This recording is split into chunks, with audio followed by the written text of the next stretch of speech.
kaibigan nang naglaho na, nung wala nang saya, wala nang halaga.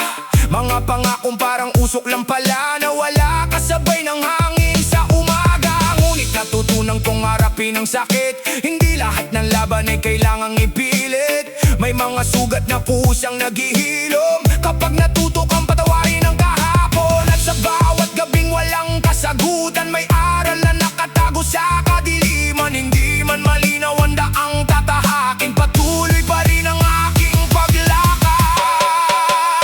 Sa anino ng problema, ako'y nakatayo. Kahit madilim ang langit sa ibabaw ko, naririnig ko pa rin ang tawag ng bukas na nagsasabing huwag kang bibitaw. Sa anino ng problema, hindi magtatago kahit sugatan ng puso kong ito, dahil alam kong may liwanag sa